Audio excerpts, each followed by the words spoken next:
पाकिस्तान में आज एक ड्रामाई दिन रहा। हमारी तारीख़ में एक और अफसोसनाक बाब का इजाफ़ा हो गया। हमारे बेशतर सियासी अकाबरीन जो हैं वो गिरफ़्तारियाँ, जेल, जलावतनियाँ भुगत कर यहाँ तक पहुँचे हैं। आज उनमें इमरान खान साहब का भी नाम शामिल हो गया।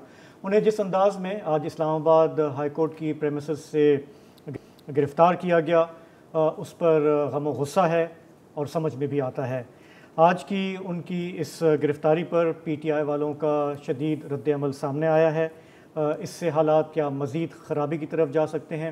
प्रोग्राम में आज हम इस पर मुफस्सल गुफ्तगू करेंगे।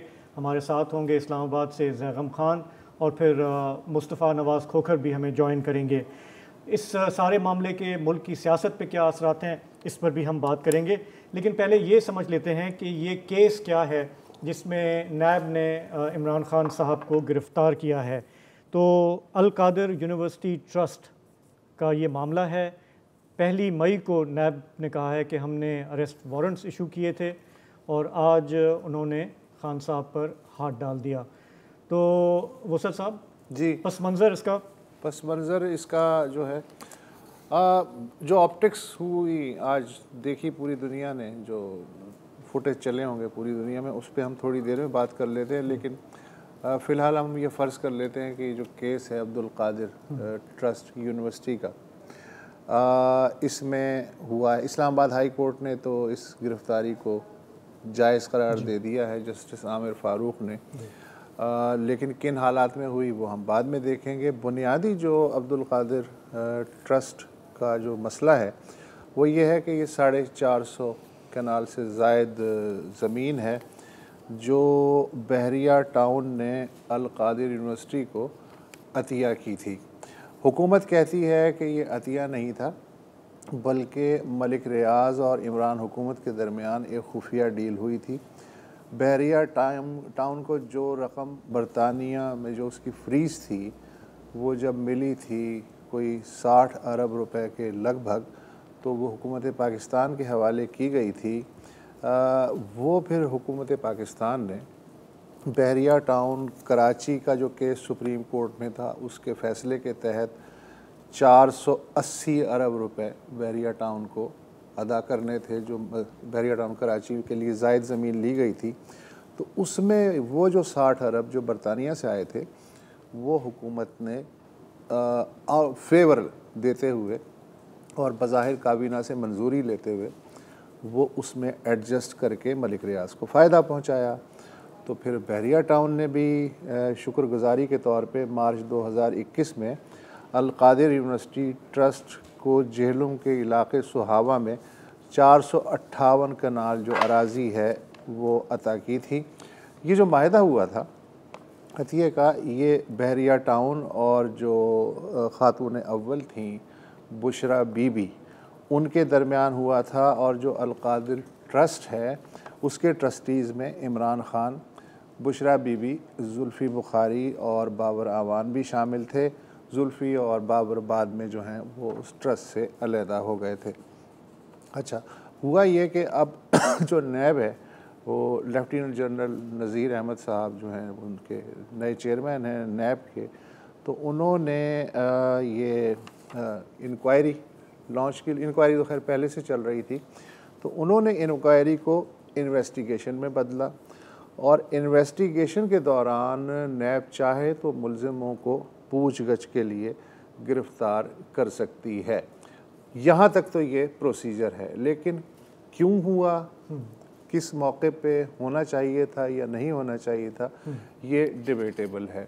हमारे साथ हामिद खान साहब जो हैं, हामिद खान साहब हमारे साथ हैं, इस्लामाबाद से लॉयर हैं सुप्रीम कोर्ट के। हामिद खान साहब ये बताइएगा कि अब आज इस्लामाबाद हाई कोर्ट ने तो गिरफ़्तारी को कानूनी करार दे दिया है।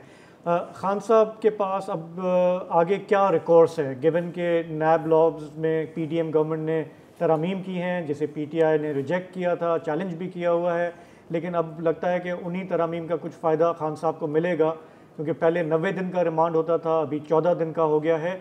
How will he proceed to get relief इस केस में? इसमें दो चीज़ें हैं। एक तो ये है कि बहरहाल अभी उनके रिमांड के लिए कल पेश करना है उन्होंने नैब अदालत के सामने।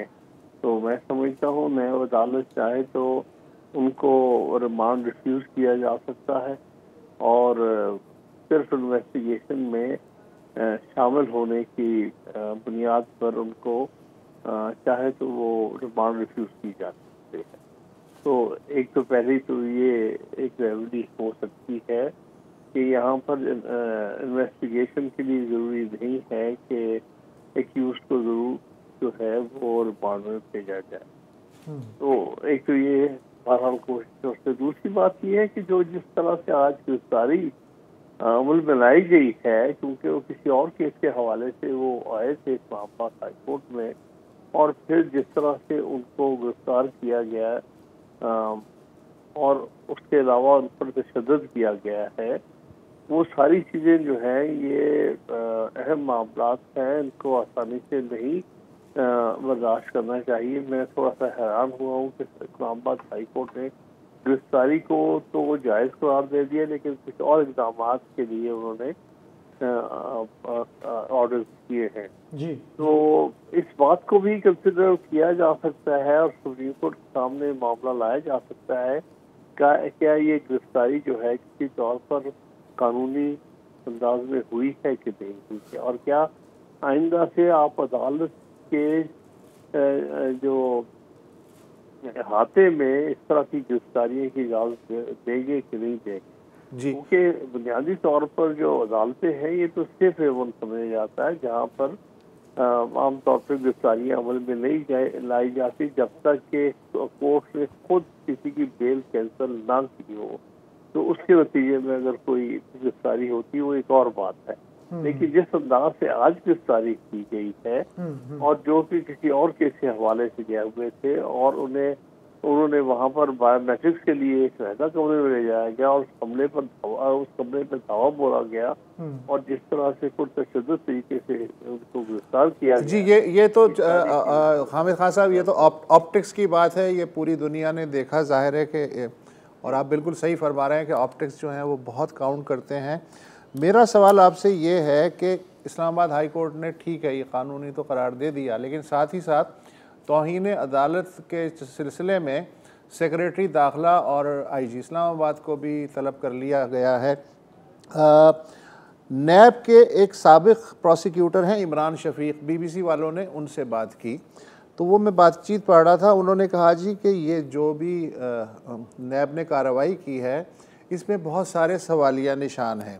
मसलन जो नैब का सेक्शन 9 है उसके तहत जो तरमीम हुई है सेक्शन 9 में, उसके तहत इमरान खान को कॉल अप नोटिस पहले जाने चाहिए थे और उसके साथ फिर इंक्वायरी को अगर इन्वेस्टिगेशन में तब्दील करने का फ़ैसला हुआ था तो इंक्वायरी को लफ करके और उन्हें बताना चाहिए था कि जी अब ये बाकायदा हम आपको प्रोसिक्यूट करेंगे।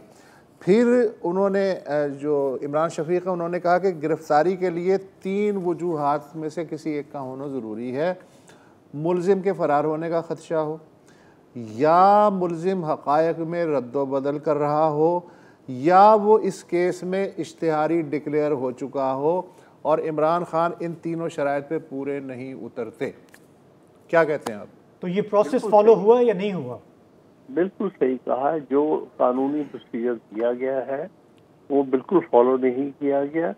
कोई किसी किस्म का उनको पहले से नोटिस नहीं दिया गया और एकदम जिस ड्रामाई अंदाज से उनको गिरफ्तार किया गया, इसमें नैब का मामला नहीं बल्कि कुछ और अनासर उसके पीछे नजर आते हैं, जिनमें से एक तो बात नजर आ रही है कि जो ISPR का कल बयान था उससे बहुत सारे सवाल ज़हन में उठते हैं कि वो दरअसल में बुनियादी बात ये है कि जो कुछ इमरान खान साहब ने जिनके बारे में कहा ऑफिशियल के बारे में, जिसको बड़ी सख्ती से रिएक्ट किया था ISPR ने, उसका रद्द-ए-अमल नजर आ रहा है। नैब का केस तो ये अस्से का इंक्वायरी वगैरह चल रही थी, उसको एक बहाना बनाया गया है इमरान खान साहब को गिरफ्तार करने का। और उस हवाले से जो प्रोसीजर था उसको भी फॉलो नहीं। अच्छा हामिद खान साहब, इस जो केस है, अगर हम ये मान लें कि प्रोसीजर्स भी फॉलो हुए हैं, तो उसमें जो मुलजिम है सिर्फ इमरान खान नहीं है, उनकी जो अहलियाँ हैं बुशरा बीबी वो भी मुलजिम हैं इस इंक्वायरी में। जो बैरिस्टर शहजाद अकबर इस वक्त बैरून मुल्क हैं वो भी मुलजिम हैं। जो इनके एडवाइज़र थे जुल्फ़ी बुखारी, उनके ख़िलाफ़ भी इंक्वायरी हो रही है। और जो बहरिया टाउन के मलिक रियाज़ हैं वो भी इन्वेस्टिगेशन में शामिल हैं। लेकिन आपको लगता है कि मेन मुजरिम इमरान खान है और बाकी जो हैं नैब ने कहा कि जी हम उनको भी शामिल कर लेंगे, उनके साथ भी बात करना है, जो भी कार्रवाई करनी है। तो ऐसा लग रहा है कि जैसे मेन मुजरिम जो हैं वो प्राइम मिनिस्टर इमरान खान हैं। जी, यही चीज सामने नजर आ रही है। बल्कि ये नजर आ रही है कि ये तो एक बहाना है जिसमें और भी, जैसे आपने कहा, मुल्जमान हैं, उनके खिलाफ फिलहाल अभी कोई कार्रवाई नहीं की गई और पिक एंड चूज किया गया कि एक ही मुल्जम पर सारा बोझ डाला गया है। इसके पीछे वजह ये नैब का केस मैं नहीं समझता। सारे आप मुकम्मल हालात को और सर्कमस्टांसेस को देखते हैं, इसके पीछे कोई और अनासर है, जिनमें से एक का मैंने जिक्र किया था कि ये ISPR का जो रिएक्शन आया है उससे ये नजर आता है कि वो वजूहात ज्यादा बुनियादी वजूहात है जिनकी वजह से आज का ये एक्शन किया गया। हामिद खान साहब, आखिरी सवाल आपसे कि अब चूंकि इस्लामाबाद हाई कोर्ट ने तो गिरफ्तारी को कानूनी करार दे दिया, तो इसका मतलब है कि कोर्ट की नज़र में प्रोसेस फॉलो हुआ है। मैं ये जानना चाह रहा हूँ कि कल जब ये आएंगे तो कोर्ट किन मामलात को देखते हुए डिसाइड करेगी कि रिमांड देना है, नहीं देना है तो 3 दिन का दें, 7 दिन का दें, 14 दिन का दें? वो क्राइटेरिया क्या होगा कोर्ट के सामने? और क्या ये हाई कोर्ट का फैसला सुप्रीम कोर्ट में कब चैलेंज हो सकता है, किन हालात में? देखिए ना, जहाँ तक तो रिमांड पर फैसला देने का ताल्लुक है, वो तो नैब की जो है अदालत उसमें करता है। उससे ये हाई कोर्ट के आज के फैसले पर का असर नहीं होना चाहिए, बल्कि इस फैसले को नज़रअंदाज करते हुए जो केस का मेरिट है उसमें रिमांड देने के जो अनासर हैं उन सबको कंसिडर करते नैब कोर्ट को कल रिमांड के बारे में फैसला देना चाहिए। जहाँ तक इस फैसले के खिलाफ सुप्रीम कोर्ट में जाने का जो है, वो तो बिल्कुल उसके लिए तो जैसे ही ये मुस्तक़िल नकल मिलती है तो सुप्रीम कोर्ट जाने की जो रेमेडी है वो तो इनके पास है और उसको अवेल किया जा सकता है। वो बाद में तो ठीक है। इसका मतलब है कल हमें ये देखना है कि रिमांड जो है वो मिलता है या नहीं मिलता, और मिलता है तो कितने दिन का मिलता है। हामिद खान साहब, आपका फ़िलहाल बहुत बहुत शुक्रिया। यहाँ पे हम छोटा सा ब्रेक लेंगे, वापस आते हैं तो फिर बात करते हैं कि आज जो शदीद रद्द-ए-अमल देखने आया है PTI के वर्कर्स की तरफ से, उससे हालात किस तरफ जाते दिखाई दे रहे हैं।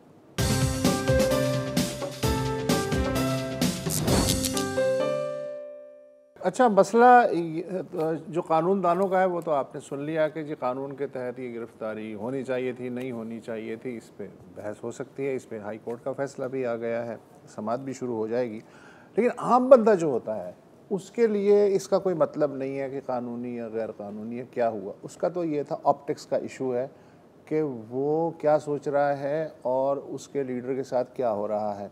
और ऑप्टिक्स जो आज पूरा वक्त स्क्रीन्स पे नज़र आते रहे हैं, वो सारे के सारे ये बताते हैं कि पलड़ा किस तरफ जा रहा है। भले इमरान खान को गिरफ़्तार किया गया तब भी, और अब गिरफ़्तार कर लिया गया है तब भी।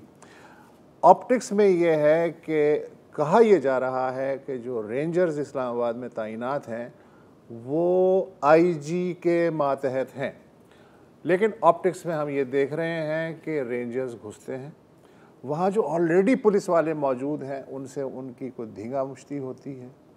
और जो इमरान खान के गार्ड्स हैं, जिनमें के साबिक जो रिटायर्ड आर्मी कमांडोज ज़्यादातर हैं वो भी हैं, उनसे भी कोई उनकी धींगा मुश्ती होती है। और इमरान खान जो उस बायोमेट्रिक के कमरे में बैठे हुए हैं सुकून से, काला चश्मा लगा के, रेंजर्स शीशे तोड़ रहे हैं अंदर घुसने के लिए, दरवाज़ा तोड़ के अंदर दाखिल हो रहे हैं। This is optics. अब एक आम बंदे के तौर पे जब मैं ये चीज़ें देखता हूँ तो मैं ये भूल जाता हूँ कि अब्दुल कादिर ट्रस्ट क्या है, उसमें कितनी बदउनवानी हुई, किसने किसने कितने पैसे खाए और जिस तरीके से उन्हें बख्तरबंद गाड़ी में ले जाया गया। तो कल ही, हालांकि मैं इसे जोड़ नहीं रहा हूँ, लेकिन ऐसी ख्याल आ रहा है कि कल ISPR का जो एक लंबा बयान आया था उसमें एक चीज़ ये भी थी कि अगर ये हर्जा सराई से और झूठे इल्ज़ामात से बाज नहीं आते तो हम कानूनी चाराजोई का हक महफूज रखते हैं। आज जो कानूनी चाराजोई हुई उसका स्टाइल ये था कि हाँ हुआ कुछ और हमारी आंखों को स्क्रीन पे नज़र कुछ आया। तो ज़ैगम खान हमारे साथ हैं। ज़ैगम साहब, ये मैं आपसे जानना चाहता हूँ कि इस तरह की जो सिचुएशन है बेसिकली ये गेम ऑफ नर्व्स होती है, जिसमें जिसने पहले पलक झपका दी पता चल गया कि उसने जो है वो उसके नर्व्स जवाब दे गए। आपको क्या लग रहा है कि इस गेम ऑफ नर्व्स में आज किसने पलक झपका दी? मुझे इससे कहीं ज़्यादा कुछ लग रहा है। अभी तो पलक देखते हैं कौन झपकाता है, क्योंकि वो टेंशन उस लेवल पर चली गई है कि कल का दिन, परसों का दिन, अगले चंद दिन बहुत ही ज़्यादा अहम है। जिस तरह के प्रोटेस्ट अब शुरू हो चुके हैं, उसमें फिर देखना उस प्रोटेस्ट का रिएक्शन क्या आता है। अभी तो PTI ने, इमरान खान ने डेयर किया है और जिस तरह से उन्होंने, ज़ाहिर है लगता है कि सोचा हुआ था जिस तरह का रिएक्ट करना है उस तरह का उन्होंने रिएक्ट किया है। अब उस रिएक्शन के जवाब में दूसरी पार्टी की तरफ से क्या किया जाता है, उससे इस बात का तयन होगा कि फिर पलक कौन पहले झपकाता है। लेकिन ये बहुत ही एक ख़तरनाक सूरत हाल है। ये जो एक वाक़या है इसको आप एक ट्रिगर के तौर पर देखें। हो सकता है मुस्तकबिल में हम इसको ट्रिगर के तौर पर देखें। बाज़-औक़ात माशरों में ऐसे हालात होते हैं कि एक चिंगारी उसमें एक आग लगा देती है। असल में वो चिंगारी कोई चीज़ नहीं होती। आपको याद होगा कराची में बुशरा ज़ैदी। तमाम माजरत, हम इस पर अब बात करते हैं, छोटा सा एक ब्रेक लेना है, वापस आते हैं तो हम गुफ्तगू जारी।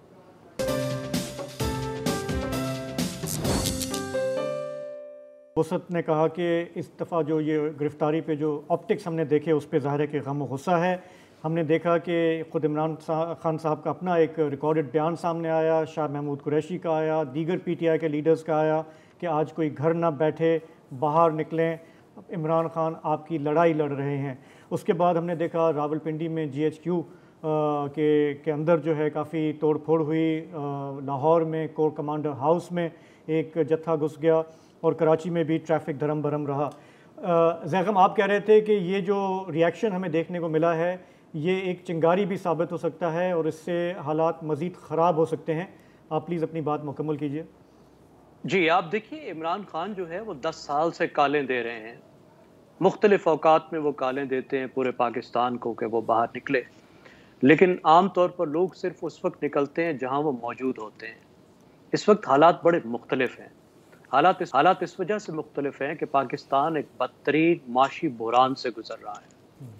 एक इस तरह की महंगाई से गुजर रहा है जो पाकिस्तान में और तारीख़ में कभी नहीं देखी गई, और जो इस वक्त जो नस्ल जिंदा है उसने तो यकीनन कभी फेस नहीं की।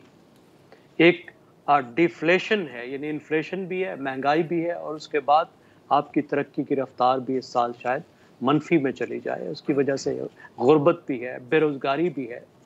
फिर उसके साथ साथ जिस तरीके का बहरान आपको रियासत के अंदर नज़र आ रहा है कि रियासत के पिलर्स एक दूसरे के सामने खड़े हैं। आपकी जमहूरियत डिसफंक्शनल हो चुकी है। पार्लियामेंट में सिर्फ एक साइड ऑफ आयल मौजूद है। सियासी जमातें दो हिस्सों में तकसीम है, एक दूसरे के आमने सामने खड़ी है। यानी वो फार्मूला है जो अनार्की का, एक क्लासिक फार्मूला आपके पास मौजूद है। इस तमाम में अगर कोई ऐसा ट्रिगर आ जाता है तो वो बड़े ख़तरनाक है, क्योंकि आमतौर पे समझा जाता है कि सब कुछ ट्रिगर की वजह से हुआ है। ट्रिगर की वजह से नहीं हुआ होता। जो वाक़यात होते हैं, उन वाक़यात के पीछे जो बड़े असबाब होते हैं, उनकी वजह से वो वकूफ़ पज़ीर होते हैं। तो आज जो कुछ हुआ, मुझे फ्रैंकली उसका बहुत ख़तरा था। मैं बार बार कहता रहा हूँ कि देखें, जब इस तरह के हालात पैदा होते हैं तो आप पहले से फोर्स नहीं कर सकते, आप कह नहीं सकते, एकदम से हो जाते हैं, लेकिन आपको एहतियात करने की ज़रूरत होती है। हमारे यहाँ कितना कानून है और कितनी कानूनी चाराजोई है और कैसा अजीमुशान इंसाफ जो है वो नैब बांट रहा है। हमें पता है यही इमरान खान थे, साल हर साल ये इश्तिहारी थे एसपी जुनेजो के, असमत जुनेजो के केस में। फिर 4 साल बाद वो चंद मिनट के लिए हाजिर हुए और वो भी इस तरह हाजिर हुए जैसे अदालत उनके सामने हाजिर हुई और वापस आ गए। उनसे किसी ने नहीं पूछा और अब उनके पीछे जा रहे हैं। अब यही केस आप देख लीजिए, इससे ज्यादा पैसों का मामला तो जरदारी साहब का भी है ना। उनका तो कुछ 400 अरब से ज्यादा का लेन देन है। 400 अरब रुपए की जमीन उन्होंने बख्शीश की थी और जवाब में भी कुछ गिफ्ट लिए थे। मतलब ये कोई रूल ऑफ लॉ का मसला तो नहीं है, इंसाफ का मसला तो नहीं है, मसला तो सियासी है। मसला तो ये है कि पाकिस्तान की जो रूलिंग एलीट्स है उसके मुख्तलिफ एलिमेंट्स, उसके मुख्तलिफ जो सेक्शंस हैं, वो अपने इख्तलाफात को मैनेज नहीं कर पाए, वो अपनी रूल्स ऑफ गेम्स नहीं बना पाए, वो एक दूसरे के सामने खड़े हैं। तो ये बहुत ही, मेरा ख्याल है अगले चंद दिन बहुत ख़तरनाक है। मेरी ख्वाहिश होगी कि इसको किसी न किसी तरह से रास्ता कोई निकल आए, क्योंकि इस वक्त स्टेक्स बहुत हाई हो गए हैं। तो ज़ैगम साहब, प्रोग्राम के शुरू में हामिद खान साहब हमारे साथ थे और उन्होंने भी यही इशारा दिया। उन्होंने कहा कि ये जो कल का प्रेस रिलीज़ आया ISPR का, ये उसके पस मंज़र में देख रहे हैं आज जो कुछ हुआ। मैं मुस्तफ़ा नवाज़ खोखर से जानना चाहता हूँ कि जब ने कहा कि कोई बीच में आए, मुस्तफ़ा आपको कोई ब्रिज अब नज़र आ रहा है दोनों किनारों के दरमियान, या ब्रिज जो है वो जल रहा है? जी शुक्रिया खान साहब। मैं ज़ैगम साहब ने जो गुफ्तगू की उसके किसी एक लफ्ज़ से भी इख्तलाफ नहीं कर सकता। उन्होंने बड़ी खूबसूरती से बयान किया कि हम इस सूरत हाल से दो चार किस तरह हुए और आने वाले दिन खुदा ना करे कि ख़तरनाक साबित हो सकते हैं। जो ब्रिज का जहाँ तक ताल्लुक़ है, अगर उस ब्रिज में कोई सियासतदानों ने दोनों तरफ से आकर आपस में एक दूसरे के साथ हाथ मिलाने की कोशिश भी की, तो उसमें फिर आपने खुद देखा कि चंद दिन पहले जब मुज़ाकरात चल रहे थे तो मुज़ाकरात के दौरान अचानक परवेज़ इलाही साहब के घर के ऊपर हमला हो गया। उसके भी जो विजुअल्स थे उन्होंने भी पूरी कौम को अपने गिरफ्त में लिए रखा और हर शख्स के जहन में यही सवाल पैदा हुआ कि ये कौन सैबोटाज करने की कोशिश कर रहा है। तो इस वक्त हकीकत में तो बातें वैसे ही हैं जैसे ज़ैगम साहब ने कहा कि हमारी जो माशी बदहाली है वो इस सारे मामले को मज़ीद पेचीदा बनाएगी। आज के जो ये वीडियो सारी सोशल मीडिया के ऊपर गर्दिश करती रही, उनके अंदर अगर इंटरेस्टिंगली आप लोगों के जो लोग थे उनका अगर आप एज ग्रुप आइडेंटिफाई करने की कोशिश करें तो मैं बड़े गौर से देखता रहा, उसमें मुझे ज्यादा लोग नौजवान नजर आए। हमारे यहाँ एक बहुत बड़ा डेमोग्राफिक शिफ्ट भी हो चुका है, हम उसको सही तरीके से समझ नहीं पा रहे। वो जो नौजवान हैं जो इस मुल्क में, उनके लिए ये मईशत काम नहीं कर रही, ये मुल्क काम नहीं कर रहा। उनकी डिग्रीज जो हाथ में लिए लिए वो फिरते हैं वो सिर्फ कागज का टुकड़ा है, उनको नौकरियां नहीं मिल रही, बेरोजगारी अरूज पे है। और वही तबका है जो इस वक्त पाकिस्तान की बड़ी आबादी को कॉन्स्टिट्यूट करता है। और बाकी तमाम सियासी जमातों ने उस तबके को कभी इतनी अहमियत नहीं दी। वो तबका अपने आप को तहरीक इंसाफ के साथ एसोसिएट करता है। और आज हैरानगी फिर इस चीज़ से भी हुई कि वो जब ये सारी चीज़ें हो रही थी, जो वीडियो सर्कुलेट कर रही हैं, तो कोई बड़े सरकर्दा रहनुमा PTI के ऑन ग्राउंड मौजूद नहीं थे कि जो क्राउड को लीड कर रहे हो या क्राउड को किसी मखसूस जानिब लेके जाने की कोशिश कर रहे हो। ये स्पॉन्टेनियसली हुआ और उस स्पॉन्टेनिटी में उन्होंने जो टारगेट आइडेंटिफाई किया उन लोगों ने, वो भी एक बड़ा तवज्जो तलब है कि वो किस तरह यहाँ पर ऐसी जगहों पर पहुंचे कि जो हमारे लिए, हमारे माशरे में एक टैबू रखती हैं। तो मैं तो ये समझता हूँ कि 75 साल से हमारी सियासत हॉस्टेज रही है और हम बहुत अरसा, चाहे वो मीडिया हो, चाहे वो सियासत हो, कोई भी पॉलिटिकल पार्टी हो, हमारा माशरा एक यरगमाल की हैसियत से रहा है। और अब ये एक नौजवानों की बहुत बड़ी तादाद है जो इस यरगमाली को कबूल करने के लिए तैयार नहीं है। फिलहाल उन्हें अपना जो चैनल है वो इमरान खान साहब की सूरत में मिला है। वो अगर इमरान खान साहब नहीं होंगे तो यही जो तबका है। अच्छा, ये आपने बड़ा एक इंटरेस्टिंग नुक्ता उठाया। आज ये अंदाज़ा ये हुआ कि खुद जो PTI की जो सेकंड टियर की क़यादत है, जैसे शाह महमूद कुरैशी और जो 6 रुकनी कमेटी है जिसको इमरान खान ने नॉमिनेट किया, उनकी भी समझ में नहीं आ रहा कि वो किस तरह के कंट्रोल केओस के साथ साथ जो है चीज़ों को ग्रेजुअली आगे बढ़ाएं। लिहाजा हमें शाम तक असद उमर वगैरह लाताल्लुक़ी का इजहार करते हुए नज़र आ रहे हैं कि ये जो भी तोड़ फोड़ है, हमने ऐसा तो नहीं कहा था, हमें पुरअमन सियासत वगैरह करनी चाहिए। तो मेरा ख्याल है कि चीज़ें उनकी गिरफ्त से भी बाहर हैं, तो मुझे तो ये ज़्यादा ख़तरनाक सिचुएशन लग रही है।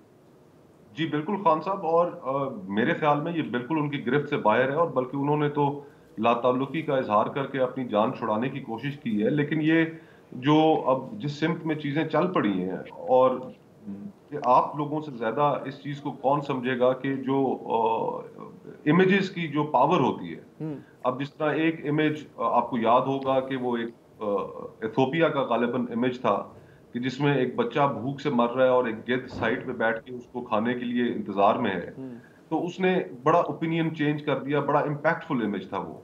फिर इसी तरह एक इमेज था जब नेपॉम बॉम्ब्स फेंके जा रहे थे, तो साइगोन वहां से कुछ बच्चे भाग रहे थे, कुछ खवातीन भाग रही थी, उनके कपड़े जले हुए थे। उस इमेज ने अमेरिका के अंदर वियतनाम वॉर के मुतालिक ओपिनियन चेंज कर दिया। और रिसेंटली हमने देखा कि काबुल में जिस तरह जो लोग जहाज से गिरे, वो इमेजेस भी बहुत पावरफुल थे, उन्होंने भी पाकिस्तान को बड़ा नुकसान पहुंचाया। तो ये जो आज के जो इमेजेस हैं, ये हमारी सियासत के अंदर इनके बहुत लॉन्ग लास्टिंग इम्पैक्ट्स होंगे। ये एक ग्लास सीलिंग जो है, जैसे हम कहते हैं, उससे भी अगर कोई बड़ा लफ्ज है मेरे जहन में नहीं आ रहा, तो ये एक बहुत बड़ा टैबू टूटा है। तो ये एक बहुत बड़ी तशवीशनाक सूरत हाल है, और अनफॉर्चुनेटली फिर होता ऐसे है कि अपना रोब और दबदबा कायम रखने के लिए फिर आपको मजीद लोगों के साथ सख्ती करनी पड़ती है, और ऐसी सूरत हाल में आप एक क्लासिक ट्रैप में फंस जाते हैं कि जिससे लोगों के अंदर नफरतें मजीद बढ़ जाती हैं। तो खुदा ना करे कि हम उस साइड पे जाएं, लेकिन जो वज़ीर आला पंजाब की स्टेटमेंट आई और हुकूमती वज़रा के जो बयानात सामने आए हैं, उनसे तो यही अंदाजा हो रहा है कि कल से भरपूर क्रैकडाउन की भी तैयारी की जाएगी। ये मजीद नफरतों को उभारेगा। एक इसके अंदर यहाँ हम ब्रेक एक ले रहे हैं और उसके बाद कंटिन्यू करते हैं आप दोनों के।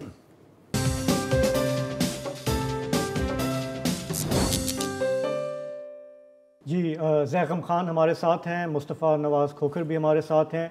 ब्रेक पे जाने से पहले हम बात कर रहे थे कि एक रेड लाइन आज क्रॉस हुई है, यानी कि इमरान खान साहब की गिरफ़्तारी हुई है, और दूसरी रेड लाइन भी एक क्रॉस हुई है कि GHQ पर धावा बोला गया है, और लाहौर में जो कोर कमांडर हाउस है वहाँ तक गम गुस्से से भरे हुए लोग गए हैं। तो ज़ैग़म, मैं आपसे ये जानना चाह रहा हूँ कि जो हम पहले बात कर रहे थे कि नौजवानों में गुस्सा है और शायद ये आपे से बाहर हैं, हो सकता है कि ये PTI की जो लीडरशिप है उनके कंट्रोल से भी आउट ऑफ कंट्रोल हैं, कहीं ऐसा तो नहीं कि हम we are reading too much into it? क्योंकि ये ऑलमोस्ट इट साउंड्स लाइक कि जैसे कोई ये क्वाइट रेवोल्यूशन आ रहा है, निज़ाम को चैलेंज किया जा रहा है। ये यही है या ये कंट्रोल हो जाएगा क्योंकि आगे भी पाकिस्तान फौज है? या नौजवान ये समझ रहे हैं कि रियासत उन्हें फेल कर रही है? देखिए, हम एक खदशे का इजहार कर रहे हैं। हम ये नहीं कह रहे कि इस वक्त ऐसा हो रहा है, हरगिज़ ये नहीं कह रहे। आज के प्रोटेस्ट जो हैं वो स्पोरेडिक प्रोटेस्ट हो सकते हैं, चंद जगहों पे हुए हैं, चंद हज़ार का मजमा था, इनको कन्फ्रंट भी नहीं किया गया, हो सकता है। तो जो मुमकिन है कि आज ये फिजल आउट हो जाए। मैं जो इजहार कर रहा था वो खदशे का कर रहा था कि पाकिस्तानी इस वक्त माशरे में वो बारूद मौजूद है कि जिसको कोई एक वाकया अनारकी की तरफ ले जा सकता है, ट्रिगर कर सकता है खतरनाक हालात को। लेकिन ऐसा हुआ हरगिज़ नहीं है। आज के वाकयात की बुनियाद पे ये कह देना कि ऐसा हो चुका है, बिल्कुल नहीं। किसी को हमें मिसअंडरस्टैंड हमारी बात को नहीं करना चाहिए। आगे जाते हुए एक तो ये हो सकता है कि ये फिजल आउट हो जाए, आज लोग निकले हैं कल निकले ही ना, और थोड़े से पुलिस वगैरह को लगा के मोबिलाइज करके रेंजर्स को उनको संभाल लिया जाए। एक ये मंजरनामा हो सकता है। दूसरा ये हो सकता है कि लोग निकलें, तगड़े प्रोटेस्ट हों और PTI की बात मानी जाए, इमरान खान साहब को रिहा कर दिया जाए, उनके मुतालबात माने जाए, इलेक्शन पर उनसे गुफ्तगू शुरू की जाए। ये हो सकता है। तीसरा ये हो सकता है कि ये प्रोटेस्ट जारी रहें, वायलेंस का इस्तेमाल हो और फिर उसके जवाब में ताकत का इस्तेमाल हो। अब इसके अलावा चौथा कोई मंजरनामा मेरे तो जहन में नहीं आता। तो और जी तो मुस्तफ़ा साहब, अब ये बताइएगा कि आप क्या देख रहे हैं जो आज जो समझें कि पुरतशद्दुद मुजाहरे हुए हैं, आपका अपना अंदाज़ा क्या है, रीडिंग क्या है, रियासत कैसे रिस्पॉन्ड करेगी? देखिए, रियासत ने तो हमें पता है कि उनके पास तो वही ट्रिक्स होती हैं, प्ले बुक में से वो निकालते हैं, गिरफ्तारियां होंगी, कहीं पे लाठीचार्ज होंगे और इसी तरीके से उसको कंट्रोल करने की कोशिश करेंगे। आज सारा सोशल मीडिया बंद कर दिया गया ताकि लोग इसके बारे में जान ना सकें, कहीं पर मोबिलाइज आपस में एक दूसरे को ना कर सकें या इस तरह के इमेजेस ना फैलें।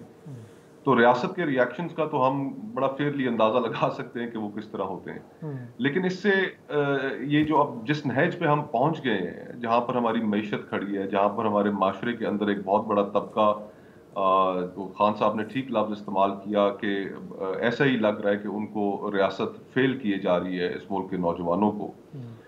तो यहाँ पर इस नहज पर हमें अब इससे ज्यादा और क्या एविडेंस चाहिए कि हम जब तक अपनी प्रिंसिपल कॉन्ट्रडिक्शन को तय नहीं करेंगे कि ये मुल्क चलाना किसने है, तो हम हालात में मजीद खराबी देखेंगे।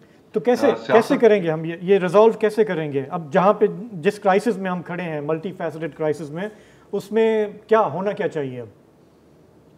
देखिए, फ्रैंकली होना तो यही चाहिए कि तमाम जितने स्टेक होल्डर्स हैं और हमारी एस्टेब्लिशमेंट सबसे बढ़कर, they would have to take a step back.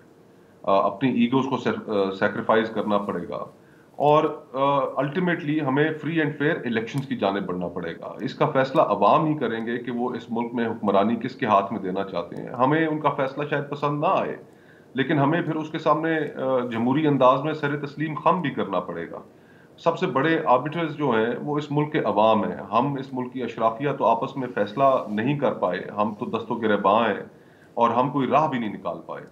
तो हमारा तो फेलियर आपके सामने है, सियासी जमातों का फेलियर आपके सामने है, जुडिशरी आपके सामने है, एस्टेब्लिशमेंट का फेलियर आपके सामने है। लेकिन तो अब ये मामला अवाम के पास मुझे ऐसा लग रहा है, कहने को तो जाहिर है कि हम सब यही चाहते हैं जो आप फरमा रहे हैं, लेकिन एस्टेब्लिशमेंट की ऐनक से अगर देखा जाए तो ये तो तकरीबन डेथ सेंटेंस है ना, कि जो मराद की बुनियाद पे ये जो स्ट्रक्चर खड़ा हुआ है वो कैसे वो आपको आराम से दे सकते हैं, फ्री एंड फेयर किस्म का मॉडल ला सकते हैं, मईशत में स्ट्रक्चरल एडजस्टमेंट कर सकते हैं, जिसकी जो जिम्मेदारी है वो पूरी करे।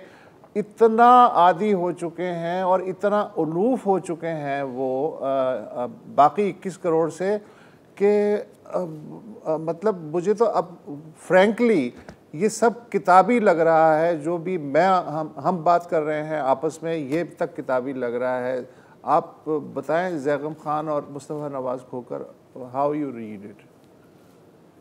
जी, इसमें एरोगेंस ऑफ पावर तो ज़रूर आपके रास्ते में हाइल होगी और उस एरोगेंस ऑफ पावर को डील करना एक बहुत बड़ा चैलेंज होगा। लेकिन फिर ये जो मोर वाली आज वीडियो पूरे सोशल मीडिया पे सर्कुलेट कर रही है, तकरीबन बहुत बड़ी तादाद पाकिस्तानियों की उसको देख चुकी है, या उस खातून की जो कहती है कि हम भी तो नामालूम है, तो फिर मामला तो फिर हम उनके हाथ में पहुंचा देंगे और फिर वो यही हमें मनाजिर रोजमर्रा की बुनियादों पे देखने में मिलेंगे कि जिसमें कहीं से क्या चीज उठाई जा रही होगी, लोग कहीं जा रहे होंगे, तो फिर तो एनार्की है।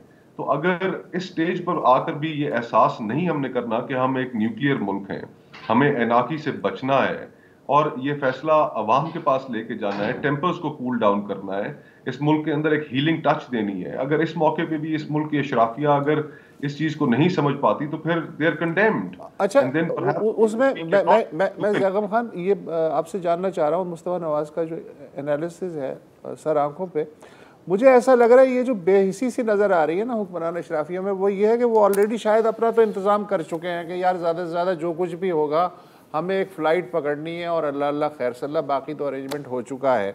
ये अलूफनेस जो है ये बेहिसी इस वजह से है या उन्हें हालात का इदराक नहीं है?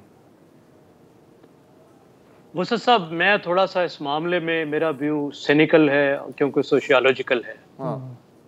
तारीख में आप देखें तो आपको मुश्किल से ही नज़र आएगा कि कोई अलीट पावर ग्रुप, यानी पावर अलीट का कोई ग्रुप खुद से अपने मफादात और अपनी ताकत को गिव अप करे।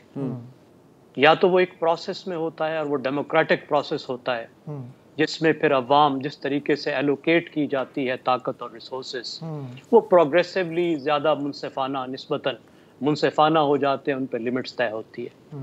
लेकिन हमने देखा है कि उसके रास्ते में बार बार रोड़े अटकाए जाते हैं। या फिर ये होता है कि कुछ ऐसे कैटाक्लिज्मिक इवेंट्स होते हैं जिसमें कुछ पार एलीट के ग्रुप जो हैं वो पीछे धकेल दिए जाते हैं और कुछ पार एलीट के ग्रुप आगे को आ जाते हैं। तो हमें तो अभी तक ये दोनों चीज़ें होती नज़र नहीं आई, और जो मफादात हैं पार एलीट के मुख्तलिफ ग्रुप्स के, वो इतने बड़े हैं, इतने ओवरवेलमिंग है कि वो उसको छोड़ने को तैयार नहीं। और ये भी फिर आम बात है कि हर तबका जो है वो दुनिया को अपनी ऐनक से देखता है, और वो ऐनक आम तौर पर अपने मफादात की ऐनक होती है। मैं सिर्फ थोड़ा सा ऐड करूँगा।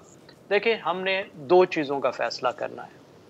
किसने चलाना है मुल्क, ठीक है, लेकिन उससे पहले ये फैसला करें कि ये मुल्क चलना किसकी खातिर है। क्या ये 10-15% लोगों के लिए चलना है, जो मुस्तफ़ा भाई और इनके साथी बार बार कह भी रहे हैं, मुझे बहुत इत्तेफाक है। यानी मुल्क की आधी आबादी 45% तो ऐसी है जब तक जो बसों का साइन नहीं पढ़ सकती, जहाँ तक तालीम नहीं पहुँची, सेहत नहीं पहुँची, कुछ भी उनके लिए नहीं। वो अगर आज पाकिस्तान में ना रहे तो शायद मुल्क को फ़र्क भी नहीं पड़ेगा। फिर दूसरी बात कि किसने चलाना है, वो है रूल्स ऑफ द गेम की बात, कि जो हमारे पार एलीट के जो मुख्तलिफ ग्रुप्स हैं, कि हमारी जो मुंतखब अशराफिया है, पॉलिटिकल एलीट, और जो हमारी दूसरी रियासती अशराफिया है, उसके दरमियान में भी कोई रूल्स ऑफ द गेम, फिर सियासी अशराफिया के अंदर कोई रूल्स ऑफ द गेम, कि महज़ब मुल्क, जमहूरी मुल्क, जदीद मुल्क किसी असूलों पर चला करते हैं ना जी। वो लिखे हुए असूल भी होते हैं और वो बगैर लिखे हुए असूल भी होते हैं। इस तरह मुल्क कैसे चलते हैं कि ना आप लिखे हुए असूलों को माने और ना आप ना लिखे हुए असूलों को माने। तो इससे आगे तो अब इस वक्त भी अगर आप ड्राइंग बोर्ड पर मामलात नहीं लाते तो खुदा जाने हम किधर को जाएंगे। ज़ैगम खान साहब, आपका बहुत बहुत शुक्रिया। मुस्तफ़ा नवाज खोखर साहब, आपने हमारे साथ, और आने वाले दिनों में आप दोनों की हमें बहुत ज़रूरत रहेगी। यार मैं तो कहता हूँ मुल्क को मलिक रियाज के हवाले कर दें। अच्छा, सब उस पे पहले प्रोग्राम वाइंड अप कर दें, उसके बाद हवाले कर देते हैं जी। प्रोड्यूसर साहब प्रोग्राम बंद कर दें ताकि हम इस तजवीज़ पे जो शाहजेब साहब की है उस पर गौर कर सकें। खुदा हाफ़िज़।